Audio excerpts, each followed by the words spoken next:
What's good, everybody? Ryan Turford here, and of course, this is Game Moose. We come to you each and every Monday at noon Eastern Standard Time over on game-moose.com, our website, or on podcast services around the globe. Today, though, this is not an episode of the Game Moose podcast, despite the fact that you might be listening to this on our podcast feed. It is, in fact, a Side Ops episode, because basically what I'm going to be doing today is I'm going to be going through the Game Awards nominees, and we're going to predict who's going to win the Game Awards. I'm going to tell you both my picks for who I'm going to vote for the Game Awards. As far as voting on the website, I'm not part of the voting committee, but also who I think will win. We're going to do this Oscar style, so we're going to see how close we actually are. So, of course, you can find our website, game-moose.com, for the podcast every single Monday, as mentioned. You can find us on Twitter at game_moose_cast, or on Facebook at facebook.com/game-moose-podcast. There is a video version of this going up, so if you're an audio listener and you're listening to the audio of this right now, you can head over to game-moose.com as well and check out the video of this. So let's get started. Now, first of all, I should preface, and again, if you're watching the video, you're seeing me go through this here where we're starting. I'm only going to go through the Game Awards section. We're not going to touch on Content Creator of the Year or the Esports Awards. I just don't know enough about them. We're also not going to go through every category either. My rule is generally, and this goes for if I was actually voting on the website here, if I will only vote for games that I've played, for categories where I've played 3 games. So I have to have played at least 3 of these games from each category in order to sort of weigh in on them, essentially. So again, I'll let you know sort of what each category is, like the description, as well as who I think will win and who I would vote for and why. So let's start off with Best Debut Indie Game, recognizing a new independent studio that released its first game in 2018. Winner is selected by fan voting. So this is entirely fan voted, which is totally cool. So the nominees are Donut County, Florence, Moss, The Messenger, and Yoku's Island Express. So out of all the games on this list, I've played Donut County, Florence, Moss, and The Messenger. I've never actually tried Yoku's Island Express, so I don't know much about that game. Of course, though, the game that you probably already know I'm going to vote for, or at least the game that is the most exciting to me on this list is The Messenger from Sabotage. Again, I can't believe after I played it that this was their first game. Basically, The Messenger, for those who don't know, is a 2D action game that plays kind of like Ninja Gaiden, like it's an action platformer, but about halfway through the game, spoiler alert for The Messenger, it changes into a Metroidvania game. So it's a very different style of game, but both styles of gameplay are right up my alley. But that's not the reason why I think it should win. I also think that The Messenger should win, not only because of its really tight gameplay and the style of game it is, but also the humor. It has some excellent writing. It made me laugh out loud many times while playing, which is something it's very difficult for a game to do. And it's a great, fantastic game from top to bottom with an original idea, something we haven't really seen in a game before, where basically you start the game as an 8-bit game, but then it transitions into a 16-bit game, and then when you get to a certain point in the story, you're able to go between both 8 and 16-bit throughout the levels, and those sort of play out similar to a game like Guacamelee, where you sort of transition between the world of the living and the world of the dead, which is used sort of in a lot of the platforming sections, or finding the different items in the Metroidvania section of the game. So I think it's a smart game from top to bottom and absolutely deserves my vote. It's also the game I think that will win, because out of all these other games on this list, I think the only other one that I think a lot of fans might have played, because again, this is entirely fan voted according to the website here. I think the other one that a lot of people played was Donut County, because I think that Florence, again, it's a mobile game, but even though it's a mobile game, it reaches a large audience. I think Donut County is also available on mobile as well. I think that Florence is a bit of a too niche of a title. Same with Moss. I think Moss is a really cool game too, but it's a PlayStation VR game. And I think that it's just got too narrow of an audience, whereas The Messenger was on the Switch, also on Steam. I know a lot of people picked it up, and I think it's probably going to get a lot of votes. So I think The Messenger should win and will win. So next up, we're going to move on to the Best Student Game. I haven't played any of these games, so of course the Best Student Game awarded to the best student project created at the high school or college level. So I just want to give the category a shout out. In fact, let's just shout out each of the games here. We've got Combat 2018, Dash Quasar, Jera, Lith, and Recharge. So again, all these games kind of look cool. I haven't played any of them. Maybe I should check them out at some point. But yeah, so there you go. Again, if you've played any of those games, let me know. Just hit me up on Twitter at Ryan Turford and let me know what you thought of them and if I should check some of them out. So next up, we got Best Multiplayer Game for outstanding online multiplayer gameplay and design, including co-op and massively multiplayer experiences, irrepressive of the game genre. So we've got Call of Duty, Black Ops 4, Destiny 2 Forsaken, Fortnite, Monster Hunter World, Sea of Thieves. So out of this list, the 3 games I've played, I was about to count Destiny, but I haven't played the Forsaken expansion. I know Drew McMillan, big fan of the Forsaken expansion. I haven't played Call of Duty either, but I've played Fortnite. I mean, who hasn't played Fortnite? Monster Hunter World and Sea of Thieves. I've played all 3 of those games. So I think Sea of Thieves was a bit of a disappointment. I mean, I don't know too many people that would sort of disagree with that. I think that it's gotten better from what I've seen since it launched. But when it launched, like, it was basically like there wasn't a lot to do in it, and there wasn't a lot of direction from the game either. You kind of had to find your own fun, which is good in some cases, but I felt like it was a little obtuse, and it was even harder for someone like me to get into because I'm not a huge fan of pirates or the pirate motif. So it's like if you're not into that already, with obtuse gameplay, like it's tough to get someone like me in the door. And Monster Hunter World, I actually really liked, but I think the game I would vote for on this list is Fortnite. I mean, they've done such an amazing job with that game. As you've heard Brock McLaughlin rave on the podcast for weeks and months and months, they just continue to add so much content to Fortnite, and it's evolved from so much of a game from when I first picked it up last year. When Battle Royale first came out to now, where it's such a different game. It's so well refined. It leaves all other Battle Royale games in the dust, and there's a reason why it's as popular as it is. So personally, I think Fortnite is the one that I would choose for this.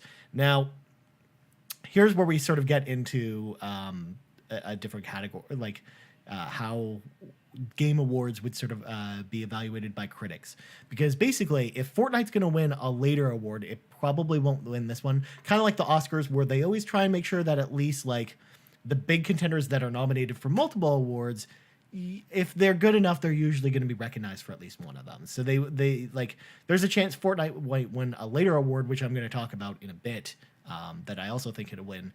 So if Fortnite for some reason doesn't win this one, I think there's a strong possibility that it'll actually be Destiny 2 Forsaken, because I know that they made a lot of smart changes that made the fans happy. I know, again, a lot of people on the voting panel played Destiny 2 Forsaken and know that it's one of those games where they've really turned the ship around from Destiny 2's endgame that just wasn't as well received as we would have hoped. So I think that Destiny 2 Forsaken will win, but I wouldn't be surprised if Fortnite won. So that's what my pick. So I think I would vote for Fortnite, but I think Destiny 2 probably will take it. I mean, Call of Duty, I think, probably has a strong shot as well, or even Monster Hunter. But I think that Destiny 2 is probably going to take that.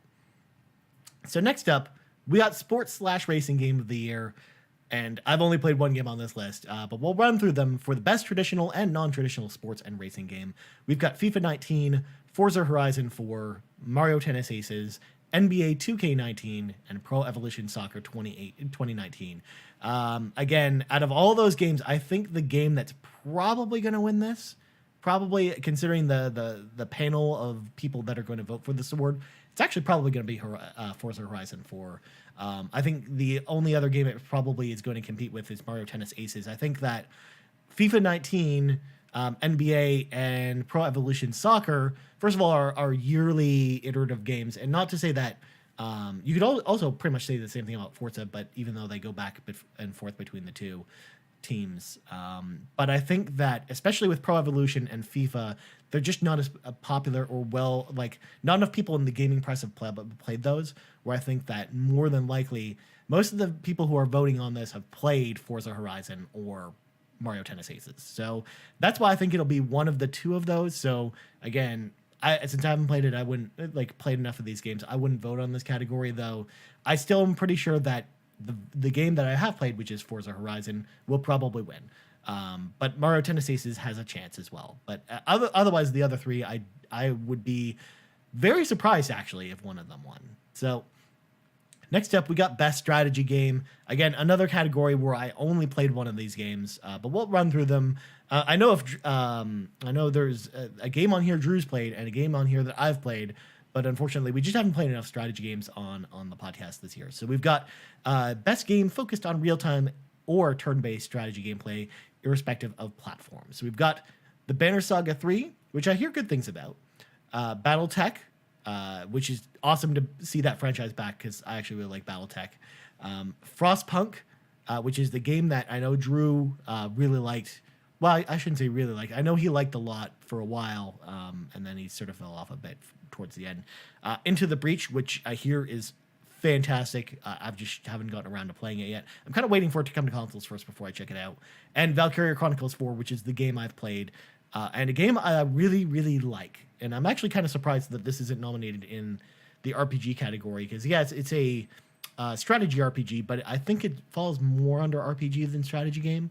Either way, I still really like Valkyria Chronicles 4. If I was to pick one that's probably going to win, it's probably going to be Enter the Breach. I think that it's the game people have played the most as far as the voting panel, but it's also the one that I've seen get the most critical acclaim too. So I'm pretty sure it's going to be Enter the Breach.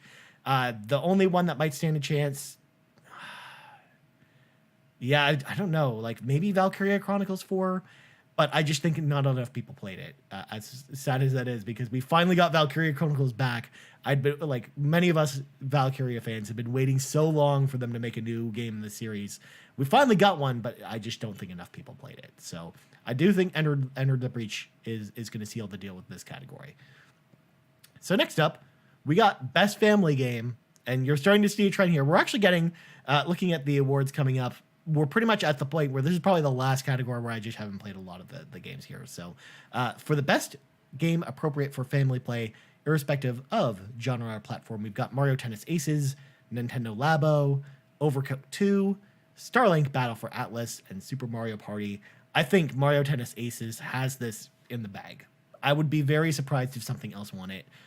The only thing I see might stand a chance is Overcooked 2 is the only other game that I see. And again, I think this kind of depends on if Mario Tennis Aces takes the sports category. It probably won't take the family category as well. But if I was to pick one of these games that I think is pretty much a shoo-in, it's Mario Tennis Aces, because it's the game I think everyone played, and everyone had a lot of great memories playing. Super Mario Party is an odd one too, because it's more recent, so a lot of people have probably played it recently and have it on the mind.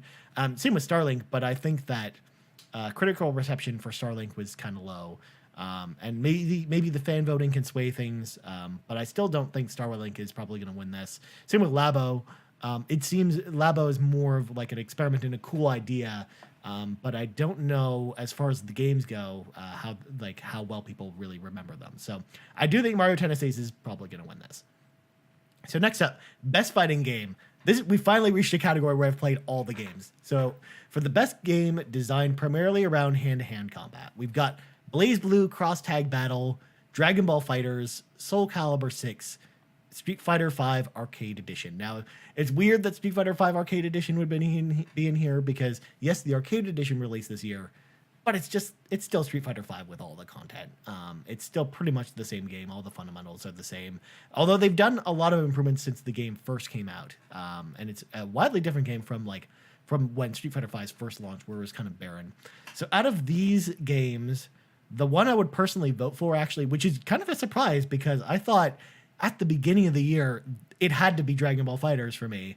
But no, another fighting game swept me off my feet, and I would personally vote for Soul Calibur 6. I mean, I've always been a big Soul Calibur fan. Going back to Soul Calibur 2 was my introduction to the series. Loved it. I went back and bought a Dreamcast and Soul Calibur 1 after playing it. I love Soul Calibur so much, and Soul Calibur 6 did so many so many amazing things for the fighting game genre, because there's so much meaty single player action in Soul Calibur 6. There's an amazing character creator in the game as well. You can pretty much create any character you want, which is something the series has been doing for a couple of years, a couple iterations now. I shouldn't say a couple of years, because it's been a long time since we had a Soul Calibur game, and like Soul Calibur 5 came out a long time ago, like it was a last gen title.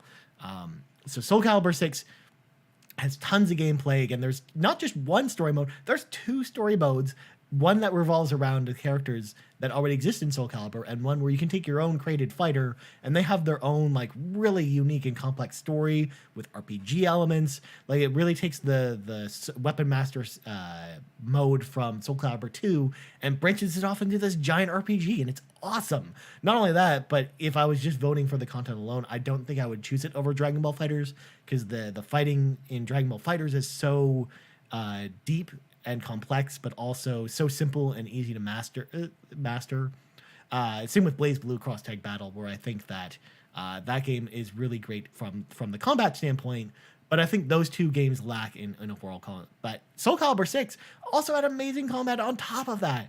It's probably the best 3D fighting game I've played in a very long time. Definitely this generation, if not going back the last couple generations. So I think Soul Calibur 6 would be my vote, but I think the game that's going to win this is Dragon Ball FighterZ. Now, again, I that would be my runner-up, and I don't think that that's a slight against Dragon Ball FighterZ. I actually think Dragon Ball FighterZ is also a fantastic game. It really is the Dragon Ball game I always wanted, but we never had. It was really actually what Marvel vs. Capcom. I don't remember even the subtitle for it. I'm blanking on it right now, but it doesn't matter. Marvel vs. Capcom last year really should have been what Dragon Ball FighterZ is this year, where it really is. It takes the Marvel vs. Capcom formula, but it introduces a lot of mechanics that, again, are really easy for someone who's new to fighting games to jump into. Plus, it's a franchise that's just rich with history and awesome characters. The story was a bit of a disappointment, though. There was like a single player story mode where you basically track down a new character, Android 21, and it was really awesome to have a new character in the Dragon Ball franchise designed by Toriyama to be in this game. But it felt flat anyways, because you've fought the same enemies over and over again, and it lasted way too long. So I think Dragon Ball FighterZ, though, got into the most hands, and it's probably the game that is on everyone's mind. I mean, I wouldn't be surprised if it was Soul Calibur 6, but I don't think enough people played it, especially since it just came out at the end of last month. So I think Dragon Ball FighterZ is going to win this category. I would personally vote for Soul Calibur 6, but honestly, you can't lose either way, because first of all, every single game on this list is awesome. Even Street Fighter V Arcade Edition is a great game. Even Blaze Blue Cross Tag Battle, which just not enough people played or talking about. So I think, though, Dragon Ball FighterZ is going to win that one. All right, so next up, best role-playing game. Now, I haven't played every game on this list, but I've played most of them. So we got, of course, for the best game designed with rich player character customization and progression, including massively multiplayer experiences. Of course, I don't think any massively multiplayer games are on this list. Shout out to World of Warcraft Battle for Azeroth, not nominated. But that's okay. To be fair, I understand why it wasn't nominated. So here's what we got. We got Dragon Quest XI, Echoes of an Elusive Age, Monster Hunter World, Ni no Kuni 2, Revenant Kingdom. I'm just going to hold up my hands like, why is this nominated? But we'll get to that in a second. Octopath Traveler, and Pillars of Eternity 2, Deadfire. So out of this list, I've actually played 3 of the games. I played Monster Hunter World, Ni no Kuni 2, and Octopath Traveler. I have not played Pillars of Eternity 2, Deadfire, mainly because I'm not a big fan of isometric, like almost like Baldur's Gate-esque RPGs. And then Dragon Quest XI, I hear just is like almost a 80-hour game. And I've played a lot of 80-hour games this year. I just haven't had enough time to get to it. I have it. I will play it eventually. Probably that's going to be like probably my Christmas break game. It's a game I'm really looking forward to playing, but I haven't played it yet. Monster Hunter World, I really liked a lot. And I think it has a strong chance of winning this category if it doesn't win any of the other categories that we're going to get to in a little bit. Ni no Kuni 2, Revenant Kingdom, though, is the oddball for me because I don't know, again, why, like how the voting committee voted for this game, because it's a good game. it's not a great game. It's not an amazing game. It's not like a tentpole RPGs. We had a lot of really good RPGs this year, and I don't think Ni no Kuni 2 is one of them. Like, I liked it, but maybe it's just because it got into a lot of hands, because I know the first one was really popular, so maybe it was just on a lot of people's minds when they were thinking about RPGs. But yeah, it's tough, because I know we talked about it a lot on the Game News podcast. Again, I think it's a good game. It just was really disappointing, and it's not a game I usually think of as far as the best RPGs this year. I could probably name a lot more RPGs. Even World of Warcraft Battle for Azeroth, which I also think is a great game, is still probably a better game, in my opinion anyways, to Ni no Kuni Revenant Kingdom. But the game I would vote for, and the game I think probably has the biggest chance of winning, Octopath Traveler. It's hard to argue against Octopath Traveler. Square Enix knocked it out of the park with this game. I mean, it really just brings back so many vibes of classic Final Fantasy games, kind of like Bravely Default did, but on a platform but for whatever reason, this one really stuck with people. Bravely Default was a really great game, but I just don't think enough people gave it a chance, because on the 3DS, there was so much more competition for games. Plus, we weren't in a situation with the 3DS where everyone was buying every game on 3DS. Whereas on Nintendo Switch, you're finding that a lot of people, like the game adoption rate is actually really high. The gaming attach rate, I should say. So I think Octopath Traveler really blew a lot of people's socks off this year. It was very popular. It was sold out everywhere.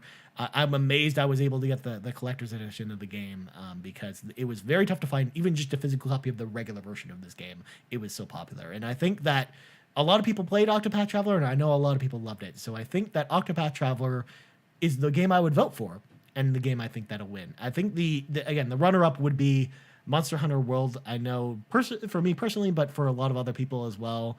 And again, it's the only game in this category nominated for Game of the Year, and that's why, like, it's not going to win Game of the Year. So there's a chance it's going to win this award. As if I'm just playing, thinking about the way the voting committee is going to think about it. But personally, I think that Octopath Traveler was so good. First of all, I'm amazed it's not even nominated for Game of the Year. But second of all, I'm amazed. I would be shocked if it lost to Monster Hunter. And Dragon's Quest XI, again, I know a lot of people love that game as well, but I just don't think enough people played it. It's the same problem we have with a game like Valkyria Chronicles, where I think it would probably win in a normal year where enough people played it, but it's just one of those things where not enough people had enough time to play it, especially in the gaming press, since it is a very long game. So next up, we got the Best Action Adventure Game. For Best Action Adventure Game, combining combat with traversal and puzzle solving. Now, I could make an argument that Assassin's Creed Odyssey, which is the first game on this list, is an RPG. I mean, it's pretty much just a Western RPG the same way The Witcher is. But that being said, it's under this category. So the nominees for this category are Assassin's Creed Odyssey, God of War, Marvel's Spider-Man, Red Dead Redemption 2, and Shadow of the Tomb Raider. I've played all these games. I love them a lot, but the game I would vote for this category is Assassin's Creed Odyssey by a mile. I think that Assassin's Creed Odyssey is more than likely this year's best game. I know a lot of people played it. I know a lot of people loved it. It's a really long and deep game, but again, I think that it falls under the RPG category. I don't think of it as an action adventure game in a lot of ways. Think of it as like a game like Mass Effect or Dragon Age or The Witcher, where it's really like an open world RPG, action RPG essentially. God of War, though, was also a really fantastic experience as well. In fact, every single one of these games is really good. I mean, Red Dead Redemption 2, Marvel Spider-Man, and of course Shadow of the Tomb Raider, which I know not a lot of people loved, but I know I personally loved Shadow of the Tomb Raider. I think that as a longtime Tomb Raider fan, they did a lot of really cool and interesting things with that game, and especially the way they tried to tie it into basically the original Tomb Raider timeline after they had sort of separated the three prequel games. So if I had to choose which game, I mean, Assassin's Creed Odyssey, I think would be my vote. As for the game that I think is going to win this, now this is an odd question because, again, you're going to start to see how I think the critics are going to vote for the awards going forward.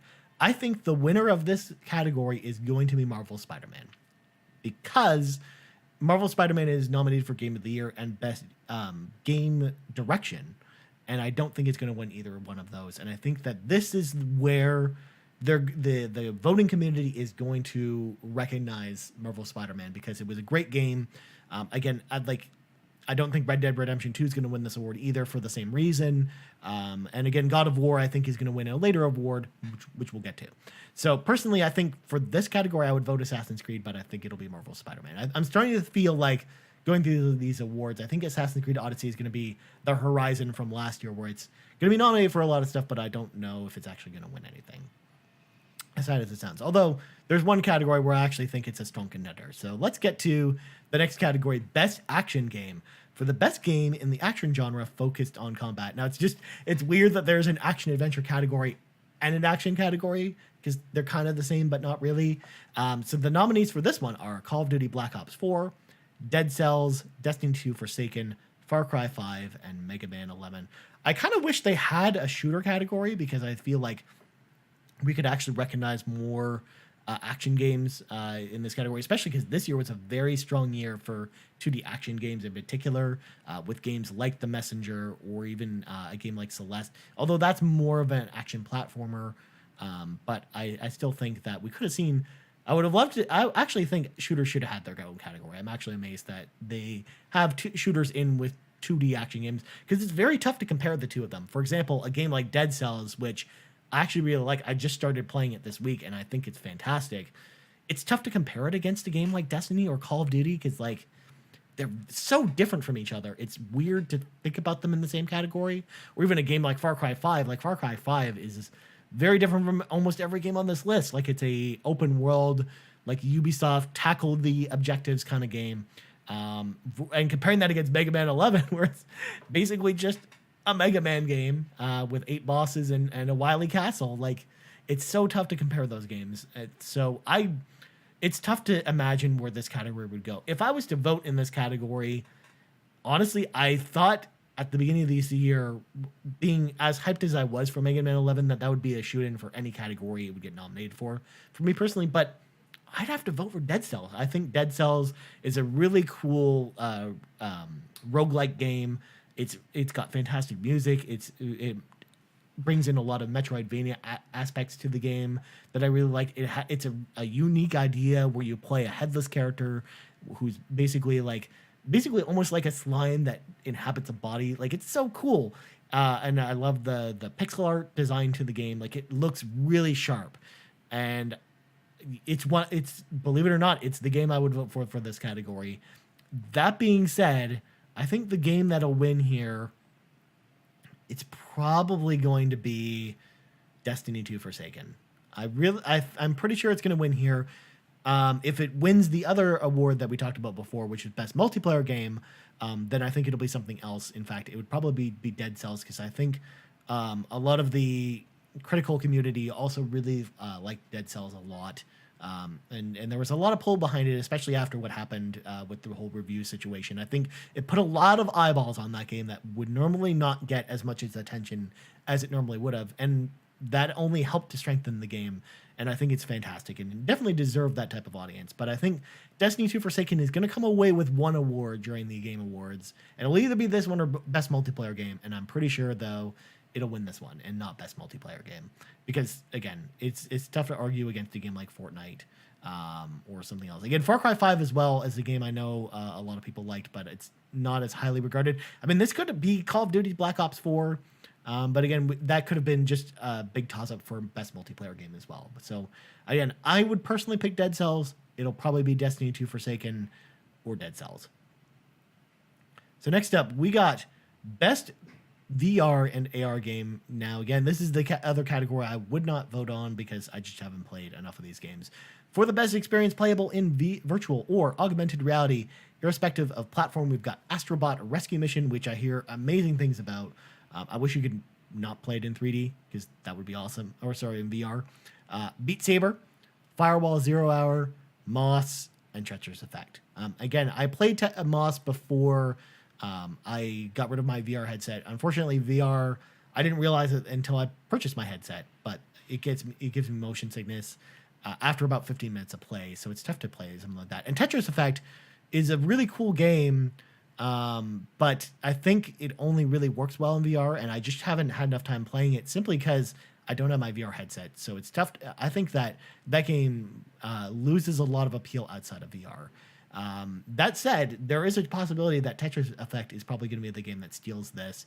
I mean, out of all the games on this list, I think it's the game not only that most people have played, but it's also very recent. So a lot of people have Tetris Effect on the brain. I think a lot of people who don't have a VR headset will actually probably vote for it. So, in my opinion, that's why I think like that's the game that's going to probably win this award is Tetris Effect. I mean, the only other game I think might stand up to it is a game like Beat Saber, which I know a lot of people are finally getting a chance to play now. But I think the voting would have been in by the time we're recording this, even before Beat Saber came to PlayStation.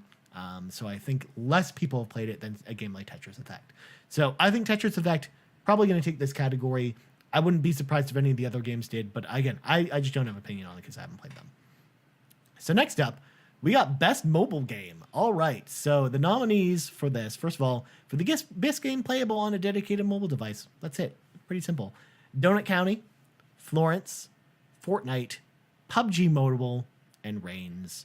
Of this category, the game I would vote for is Florence because I think that Florence it is a really awesome 45-minute experience that really tugs on your heartstrings and sort of tries to teach you a lesson about relationships. I think that it's a really interesting game. It's unique. There's not a lot of games like it, which, again, you've heard me say a lot about the type of games I would vote for. I think Florence is really special, and I think it's a game that should win this category. The game I think will win will probably be Fortnite or PUBG Mobile. Again, I don't want to give Fortnite all the awards it's nominated for, but there's a pretty good chance it's going to win. If any game's going to win multiple awards, it's probably going to be Fortnite. So I think the game that will probably win this, actually, I think, let's see. I think it'll be Fortnite. I mean, it could be PUBG. Again, this could be the place where the industry decides to recognize PUBG as being a strong game. I mean, both of those games, it's just amazing they run on mobile at all, or that they're as good as they are. Because, I mean, we've seen a ton of mobile shooters, and they don't always turn out that well. So it's kind of interesting to see a mobile shooter turn out to be awesome, let alone two in the same year of the same genre. So, yeah, I think it'll probably be Fortnite or PUBG. I would say, like, I would be strongly leaning Fortnite. PUBG would be the lower tier. I just don't think enough people played enough of the other games, Reigns, Florence, or Donut County, especially since this is being voted on by critics. I think that while critics probably would agree that Florence is probably the better game, I think Fortnite or PUBG is probably going to be the one that actually wins. And again, deservedly so, because I'm amazed those games even run on the platform and actually play well. So next up, we got Best Independent Game, and boy, oh boy, this is an interesting category. For outstanding creative and technical achievement in a game outside the traditional publisher system. So we've got Celeste, Dead Cells, Into the Breach, Return of the Obra Dinn, and The Messenger. So again, the two games I haven't played on this list, Into the Breach and Return of the Obra Dinn, but I have played Celeste, Dead Cells, and The Messenger, all of which are fantastic. I mean, personally, I would vote for Celeste for multiple later categories, which we're going to get to. So normally I wouldn't cast my vote for Celeste here. I actually think in this category in particular, I would actually cast my vote for The Messenger. For all the reasons we talked about before with Best Debut Indie Game, I think The Messenger is an amazing experience that needs to be played. It just has to be. It's awesome from top to bottom, and it definitely deserves recognition. I think with me leaning more into Celeste in later awards, which we'll get to, my personal vote would be for The Messenger. I also think it actually has a pretty strong chance of winning this award. But again, it depends on how the later awards shake out. I would be very surprised, though, if Celeste doesn't win this award as well, if the critics are voting for it, especially if it doesn't win the later awards that we'll get to in a bit, which I don't think it really has a huge chance for a lot of the later awards. I think Celeste probably will win, but I would vote for The Messenger for this one, just for the reasons I stated earlier when talking about The Messenger. So next up, we got Games for Impact. And the description for this is for a thought-provoking game with a profound pro-social meaning or message. So we've got 1111 Memories Retold, Celeste, Florence, Life is Strange 2 Episode 1, and The Missing, J.J. Macfield, and The Island of Memories. So again, out of these games, I've played Celeste, Florence, and Life is Strange 2. I've not played 1111 Memories Retold. It I don't know too much about that game actually, which is shocking. And then The Missing I've heard of. I've heard a lot of interesting things about it, but again, I've never played. And it's tough to sort of evaluate this because you have to sort of distance yourself from the way these games played and think about the type of message they're giving. And I think Florence, as much as I like that game, I don't think that the reason, like, it's a game for impact in the sense that the message it's trying to give is not a super strong message. Again, it's trying to teach you about relationships. And yeah, don't get me wrong, I think that that's important, but I think a game like Celeste hits the nail on the head for this category more than any other game on this list because it deals with being able to it basically is the entire game and all of the mechanics and story are based around the character Madeline really finding herself and sort of pushing her to have confidence in for herself and basically believe that she can get through things. And she has a lot of issues, but I don't want to spoil because some of the more interesting elements of this game are based around this game's message. And I think that Celeste, I would not only is it the game I would vote for, but it's the game I would be very surprised if it lost. It's pretty much a shoo-in for this category, I think. Life is Strange 2, I think, is a contender. But again, it's Celeste. Its message is baked into every aspect of that game. And I think that we don't see that often with games that are trying to have like a clear message about, like a clear positive message anyways, like Celeste is. So I think Celeste for sure, 100% is going to win this category. And it's the game I would vote for sure. So next up, we got the best performance. Now, this is going to be an interesting one. Awarded to an individual for voiceover acting, motion, and or performance capture. So the nominees are Brian Deckard as Connor for Detroit Become Human. We got Christopher Judge as Kratos, God of War. And again, I'm going to butcher Melissa. See, I can't even say it already. Cassandra from Assassin's Creed. Melissa Thani Mahut. Sure. But I probably butchered that. Please don't yell at me in the comments. If you want to, you can. It's fine. Roger Clark as Arthur Morgan from Red Dead Redemption 2, and Yuri Lothal as Peter Parker from Marvel's Spider-Man.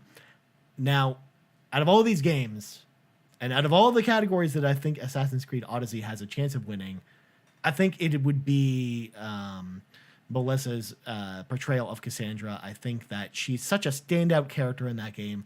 She's funny. She's so different from every other character we've seen in that franchise, and she really brought that character to life, both in the motion capture, like the way that Cassandra is animated, but also in her delivery of the lines, especially because, again, it's a game like Mass Effect, where so much really hinders on that performance, especially with the branching dialogue options and how different of a character she is if you tackle something one way versus another way. And I really thought that she tackled that character well. That's who I think will win, but I don't think that's who I would vote for, because the person I would actually personally vote for is Brian Deckard as Connor, because the role he had to play as Connor wouldn't have been an easy role at all. First of all, there's so much mocap in a game like Detroit Become Human that, I mean, they really bring Brian Deckard to life. In fact, it's hilarious because just look at Brian Deckard's picture. Just like he's like the spitting image of Connor in real life, which is just hilarious. I think Connor was a big sensation when people finally got a chance to play Detroit.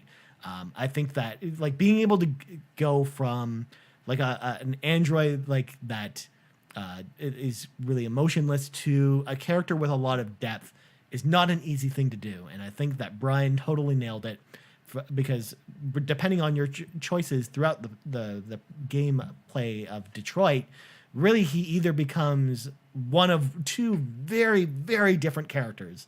And again, it takes like a really quality actor to be able to do both of those really well. And I think that Brian actually did an amazing job as Connor. And again, it wouldn't have been an easy thing to do. It's actually hilarious too, because Brian actually became like a big streamer after the game came out, because he would play Detroit Become Human, and then he would play Connor, the character, while playing the game. Again, I wouldn't factor that into my voting, but I still think Brian Decker did an amazing job as Connor and totally nailed it. Also, the shout out to Christopher Judge as well, because I think he would be my runner up to Melissa, because I think, or to Brian, because I think that he took a character like Kratos and he really made you care about him. Like in the older God of War games, you care a little bit about Kratos, but he's kind of a dick. You don't care about him as much. Whereas the remake of God of War really like established character like Kratos as like an interesting character with depth, and it's not an easy thing to do, to take a character that was as well established as Kratos and give him a deep personality. So I have to give a huge shout out to Christopher Judge as well. I just haven't played enough of Red Dead really to be able to weigh in on Arthur Morgan. I think again, I think he evolves as a character and he has a good performance, but again, I just don't know how his character changes in the later game. And then Yuri, I think he does an amazing job as Peter Parker, but again, I think that he doesn't stand out as much to me as the other contenders, so that's why I don't know if he's actually going to win this one. So next up, we got Best Audio Design presented by Dolby, recognizing the best in-game audio and sound design. So we've got Call of Duty, Black Ops 4, Forza Horizon 4, God of War, Marvel Spider-Man, and Red Dead Redemption 2. I mean, ultimately, I think out of all the categories, this one's probably a toss-up. I mean, there isn't really a clear favorite, I don't think, especially with audio design, because again, this does not include music or voice capture. This is sound design from basically the car, the sound of the cars revving or the guns shooting. Like it's very much like the background sound effects. So I think with this category, I don't have a game I would probably vote for, even though I've played all of these games, because there really isn't a clear favorite for me. Like there isn't. I don't know if there's one of these games in particular that did a better job about auto design than the other. At least that's just the way I would think about it. My gut for who's actually probably going to win this award, probably going to be Red Dead Redemption 2. I think it probably is going to win that just because of how much it really was rooted in realism. Like it was really trying to convey the fact that this was just reality, and it's tough for a game to do that. So I think that Red Dead Redemption 2 probably going to win, but honestly, it could be any one of these. I don't really know. Again, there's not really a real favorite. It could be any one of them. Forza Horizon 4, I would lean towards as well, because the car noises they have in Forza Horizon are so authentic. It just, if you remove them from the game, it would be a very different game. So I actually think that they totally nail the way the cars drive in that game, like the sound effects associated with that. So yeah, again, it's tough. I can't even give you a clear answer on that. So next up, we got Best Score / Music presented by Spotify. Yes, they're all about the presented by with brands. So this year we've got for outstanding music inclusive of score, original song, and or licensed soundtrack. So that's why audio design is separate, because there is a separate music category that goes into the rest of that. So we've got Celeste, we've got Lena Raine, we've got God of War, Bear McCreary, we got Marvel Spider-Man by Joe Pisano, Ni no Kuni 2, Revenant Kingdom by Joe Hisashi, Octopath Traveler by Yashinori Nishiki, and Red Dead Redemption 2 by Woody Jackson and Daniel Lannis. Now, I think there's two clear contenders in this category, and maybe it's just because I haven't played enough of Red Dead to factor Red Dead into this, but I think the two very clear standout contenders for this category are Celeste and Octopath Traveler, because the one thing that people think about when they think about those games is the music anyways. Like especially like it's the one of the first things that you notice about either one of these games, and especially a game like Celeste where music is really baked into the experience to the point where like the gameplay revolves around the music in a lot of ways, and the music itself really tells an interesting story. So I think the game that I would vote for by a landslide would be Celeste.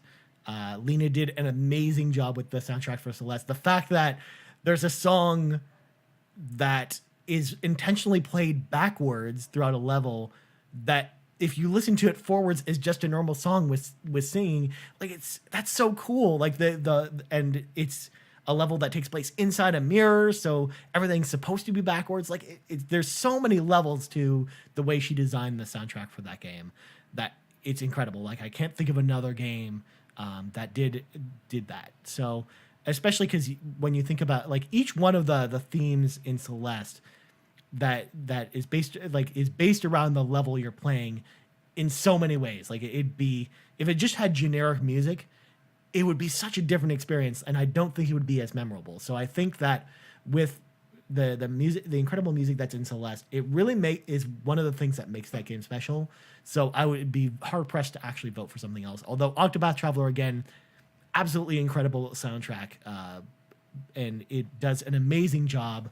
It's one of those games where Octopath Traveler is such a long game, but you never get sick of the music. Like you hear a lot of the same tunes throughout the course of the game, but I never found myself turning the music off or anything like that. Like I kept listening to the music throughout the entire experience and loved it, which is tough to do for a game because especially I know like a game like Far Cry 5 that I really liked, like listening to the music that it plays throughout the course of the game.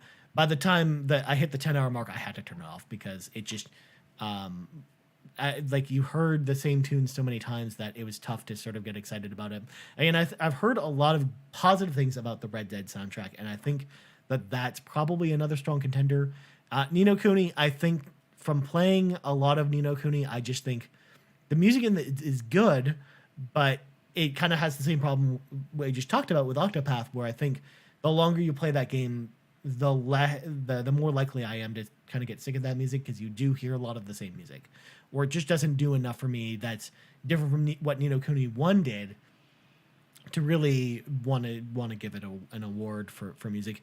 God of War had some amazing melodies, but I think that the music in God of War is really heightened by specific moments in the game, and when the music kicks in during those moments, it is like nothing else. It is incredible.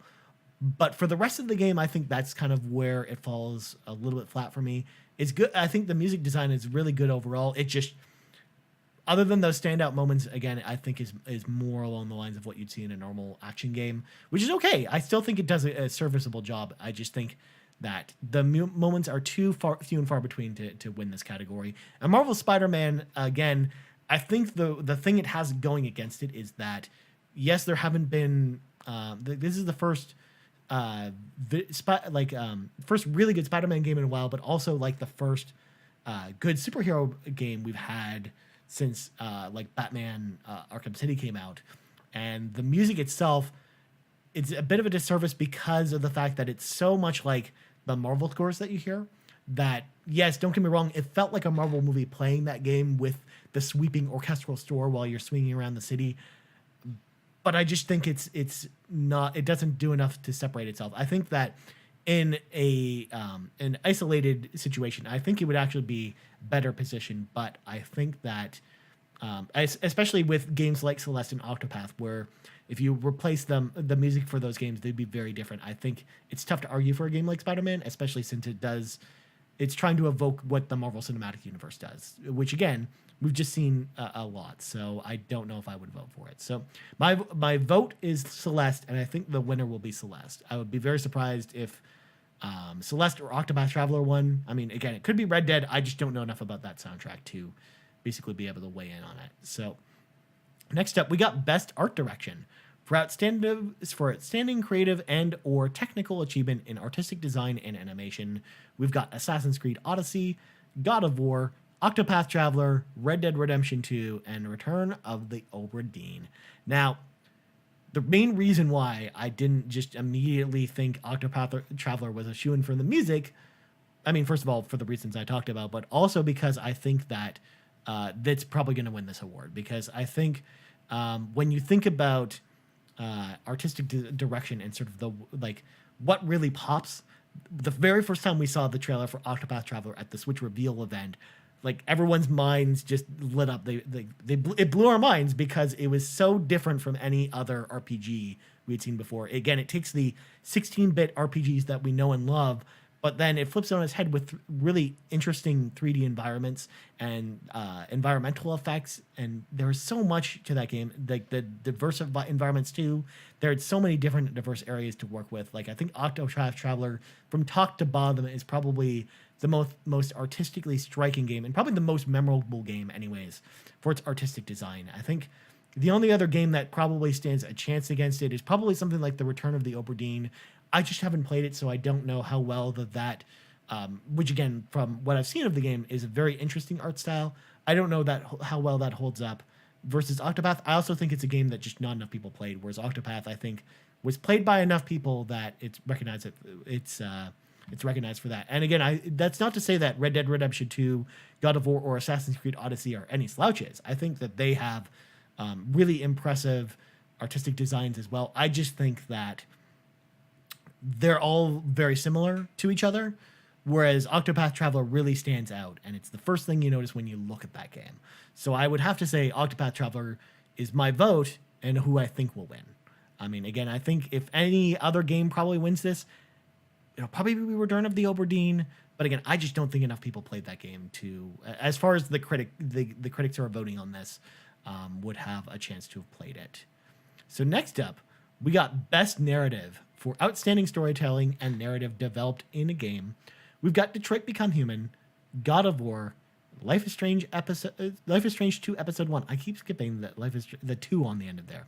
Marvel Spider-Man and Red Dead Redemption 2. I'm pretty sure this is going to be Red Dead. The game I would vote for would probably be... It's a toss-up. I would probably, and Brock's going to hate me for this. I would probably vote for Detroit. The way that they sort of handle all the branching paths in that game, it would have had to be like bulletproof.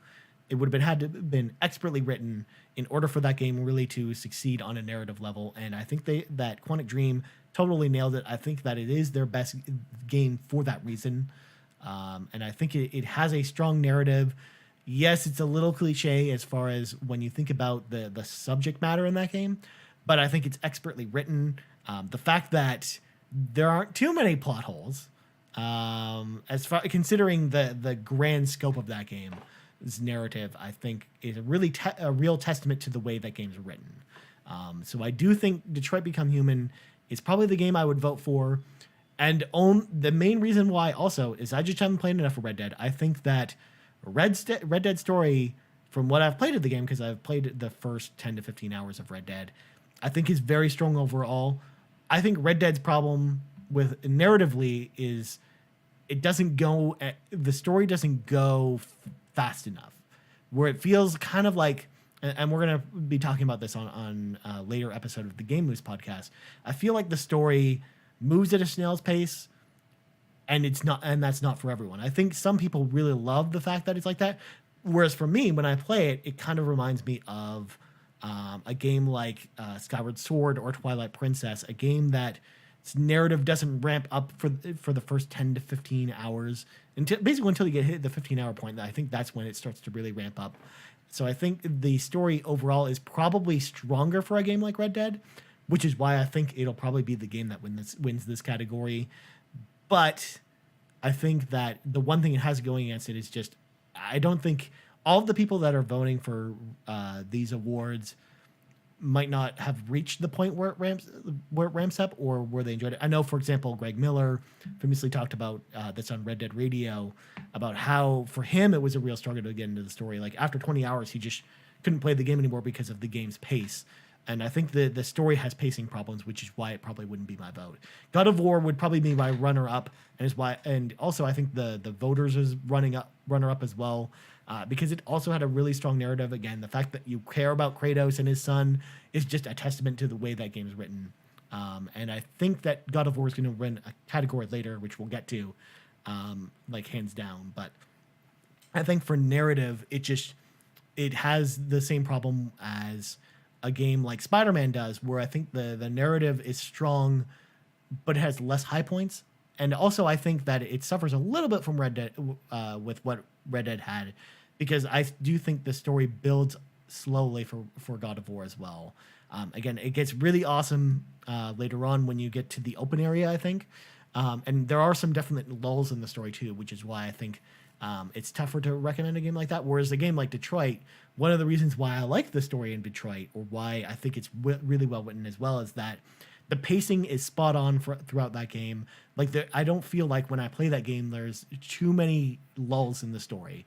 It's interesting from the time you pick it up until the time you put it down. And I think that that's when you compare that to a game like God of War or even Red Dead, like the pacing is a serious consideration for a game's narrative. So and how they sort of dole that out. So personally, I think my personal winner would be Detroit. I think the game people will vote for is Red Dead, and God of War would be the runner-up for both, I think. So next up, we got Best Game Direction, awarded to a game studio for outstanding creative vision and innovation in direction and design. So we've got A Way Out, Detroit Become Human, God of War, Marvel's Spider-Man, and Red Dead Redemption 2. And let me tell you what, ladies and gentlemen, if Red Dead Redemption 2 wins Game of the Year, then God of War is a shoo-in for this category 110%. It is going to win this category. I mean, Cory Barlog and his team did an amazing job with God of War, and I think that it needs to be recognized either as Game of the Year or Best Game Direction. So I think if it doesn't win a Game of the Year, it will win this category, and it's the game I would vote for this category. Even though I really like Detroit, I think it's a great game. I think the direction overall for God of War is a little bit higher, despite the fact that its narrative being a little bit weaker. Whereas a game like Red Dead, likewise, if it doesn't win Game of the Year, I think it'll win this category, and God of War would win Game of the Year. So, I mean, I personally would vote for God of War for this category.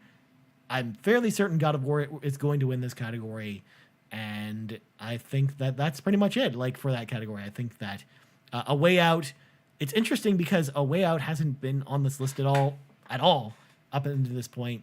And then Marvel Spider-Man, again, the direction is interesting in that game, but I just don't think, again, it has the same problem as with its music. I don't think it does enough to stand out from other superhero games or other action adventure games in general, whereas God of War, like, feels very different from those games when you play it. So I think that God of War is going to win this category. Unless it wins Game of the Year, it's going to win this category, hands down.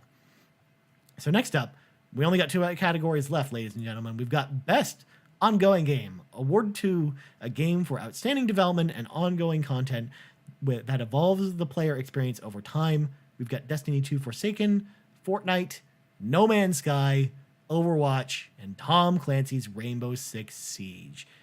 Out of all these games, there's no question for who the critics are going to vote for, and who I would even vote for this category. It's Fortnite. It's your boys at Epic Games. Fortnite did, again, for all the reasons we talked about with Best Multiplayer Game, the way that Fortnite has evolved over the last year has been incredible. The crazy thing about it is that everything that's been added to the game, other than the skins for your characters, have been free for anyone who plays Fortnite. So it's available on everything. It's the biggest game in the world for a reason, and I think that 100% it's going to win this game. It's also a testament to why Fortnite has stayed at the top basically for this entire year, because really Epic has continued to iterate on it from all the different seasons to the tie-in with the Avengers. I think that Fortnite from top to bottom has to be the winner of this category. I think the other contender, funny enough, I never would have thought this after what happened last year with this game, or sorry, 2 years ago, I guess. No Man's Sky would have to be my runner-up, mainly because they, again, for the same reason as Fortnite, they've really improved the gameplay in No Man's Sky. I think it's a much better game than it used to be, for sure. And I think that of all these games, and thinking about the evolution of these games, which you kind of have to think about when evaluating sort of the best ongoing game and how they've changed over time, I think No Man's Sky has really improved that formula and made it go from an okay game to a great game. And I think that jump really deserves to be recognized. I know that a ton of people sort of checked out No Man's Sky for the first time after it came to Xbox and with the next patch. And I think the next patch and then everything they've released since then has been incredible and definitely a testament to Hello Games for not giving up on this game and for continuing to give it a chance and grow that community. Again, Overwatch or Rainbow Six or even Destiny 2, I'll get to Destiny 2 in a second, but I think Overwatch and Tom Clancy's Rainbow Six Siege specifically, I think those games have continued to do what they've done well, but just giving you more of that. I don't think they've evolved the gameplay as much as a game like Fortnite or No Man's Sky has, and that's why I think that they're the underdogs in this category, and why I would be very surprised if they were voted on. And Destiny 2 Forsaken, I think, has a chance, but I don't think that. Yes, Forsaken fixed kind of what Destiny 2 had, but again, it didn't completely shake up the formula in such a way that it feels like a different game, whereas like No Man's Sky did that, or even Fortnite, how it continues to evolve. I think that those two really stand out more than a game like Destiny 2 Forsaken, which again really does what we talked about. It helps evolve the Destiny formula. I just don't think it evolves it as strongly as a game like Fortnite has from a year ago, or a game like No Man's Sky where it completely reinvented the game. So I would say Fortnite would be my vote, and I think Fortnite will win. But like I think Fortnite's probably a shoo-in for that category. I'd be very surprised if it was someone else. All right, ladies and gentlemen, we got to the big mamma jamma. This is the last award, Game of the Year. Recognizing a game that delivers the absolute best experience across all creative and technical fields. We got Assassin's Creed Odyssey. We got Celeste. We got God of War. We got Spider-Man. We got Monster Hunter World. And we have Red Dead Redemption 2. Okay, so this is actually a really interesting category. Because first of all, this is not who I was expecting to see on Game of the Year. Well, I mean, most of them. I'm actually kind of surprised that Monster Hunter World actually made the Game of the Year list. I think maybe I'm underselling it a little bit, just because I wasn't really over the hill for that experience. I think that a lot of people really were, especially people who hadn't played Monster Hunter before. I think that they've really introduced a new audience to that game that wasn't there before, and that definitely needs to be commended. But I think it's probably the least likely to win this award. In fact, that's how we're going to approach this, so stick with me. I think the next game that's probably less likely to win is Assassin's Creed Odyssey. As much as I love Assassin's Creed Odyssey, I don't know if the gaming press thinks about it in the upper tier as the top 3 games, which we're going to get to. But I personally think Assassin's Creed Odyssey is the best game I've played this year and the best game on this list. So if I was voting, ladies and gentlemen, Assassin's Creed Odyssey is my pick for Game of the Year at this moment, and would be the game I would vote for the Game Awards. I mean, unless something changes between now and December when we do our Game of the Moose Awards, which are coming up. I'll talk about that after when we do the wrap-up. I think that Assassin's Creed Odyssey is a tremendous game from top to bottom, easily the best Assassin's Creed game in that franchise. The one thing it has going against it, of course, is, and the same problem we talked about in the sports category, is it's a yearly franchise.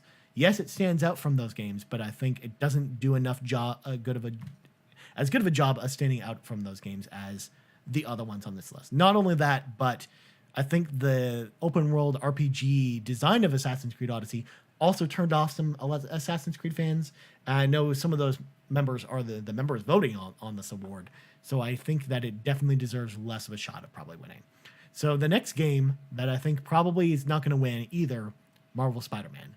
I mean, Marvel Spider-Man, cool game, awesome game, a really great superhero game. But again, kind of like Assassin's Creed, I don't think it does enough to stand out. I just don't think in this year, for this category, just being the best game in a genre that we've seen a lot of, will help you win this category. I think, and to be fair, I don't even think Marvel Spider-Man is the best superhero game out there. It's the best one we've certainly played this generation, I think, but I don't think it's the best superhero game of all time. So that, for that reason, because again, even if Batman Arkham Asylum first came out this year, which I think is probably the best superhero game of all time, I don't think it would win this award either because of the competition it's up against.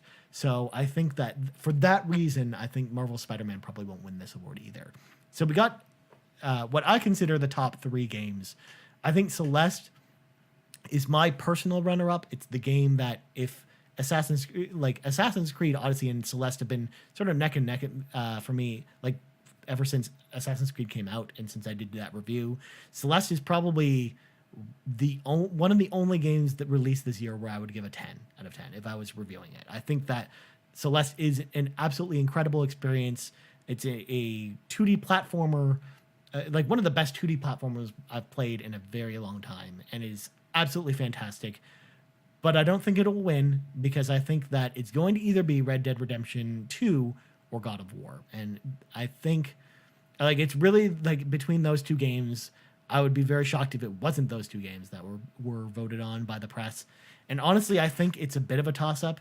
I think the thing that Red Dead Redemption 2, again, we talked about it before. I think what it has going against it on the negatives is, again, it takes too long to get going. And I think that, unlike a lot of open world games, it tries to bring in too many real world elements.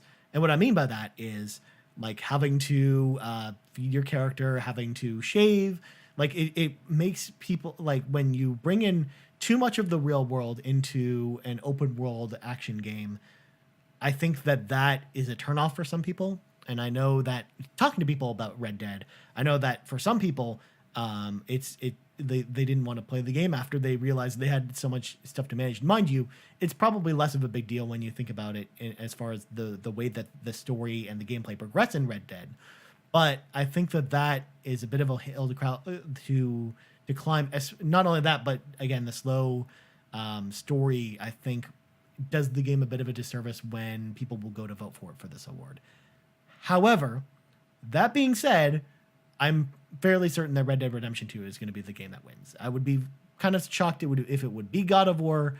I mean, God of War from top to bottom, yes, it has a little bit of a slow beginning, as we talked about before, but once it ramps up, it's tough to put that game down. And as much as I want God of War to win this category, I don't think it will. I think it will be Red Dead Redemption 2, especially because, again, we don't get too many Western games as well. Like, that's a really unique setting. Whereas God of War, we have games like Hellblade and other games that take place within Norse mythology. So I think, and don't get me wrong, I don't think that it makes it feel less special. But when you think about how often a good Western game comes around, it's not that often. And not only that, I just know that a lot of people who reviewed Red Dead, the people who reviewed it, a lot of them are voting on this category, and a lot of them it got higher reviews, let's face it, than God of War did, despite the fact that it was pretty much 10s across the board from a lot of outlets for God of War and Red Dead. I would be very surprised if it wasn't Red Dead. But to be fair, it's almost a toss-up at this point because it could be either one of them, because they're both generation-defining games. Where basically, like, they're two of the best games to come out this generation. It's kind of hard to argue against either one of them. But if I had to go with my gut, it'll probably be Red Dead. And I think the runner-up will be God of War for the voting community.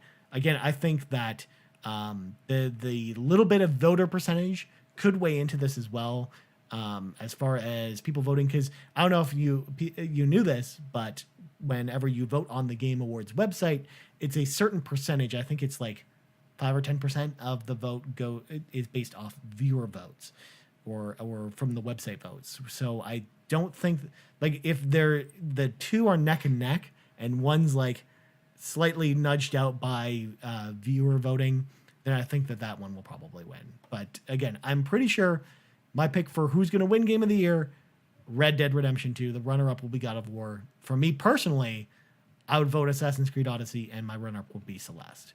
So that's it. That's all the awards. We've gone through all of them. This only took an hour and some change to go through all the awards. Ladies and gentlemen, what do you think about the Game Awards? You can hit me up anytime on Twitter at Ryan Turford. Of course, check out the Game Moose podcast every single Monday at noon Eastern Standard Time on the podcast service you're listening to, or on this YouTube channel, wherever you listen to us. Of course, if you like what we do, please like the videos. Please rate us on iTunes or your podcast service of choice. Leave a review. Tell your friends, all that good stuff that Drew McMillan's on here to remind me of course, to tell you. And last but not least, let me know what your favorite games of the year are, because we do have a Game of the Year show coming up next month. Game of the Moose is coming, ladies and gentlemen. We don't have an exact date because we haven't sort of hashed out when we're going to be doing Game of the Moose just yet. But you better believe that'll be on our Twitter page this year. Game_moose_cast on Twitter, of course. And let us know what your favorite games are this year. And we would love to hear from you, because if we do get some, user submissions, I'd love to read them on the show and talk about them. So anyways, thank you very much for listening to this episode of Game Moose Side Ops. I'm Ryan Turford, and I'm out.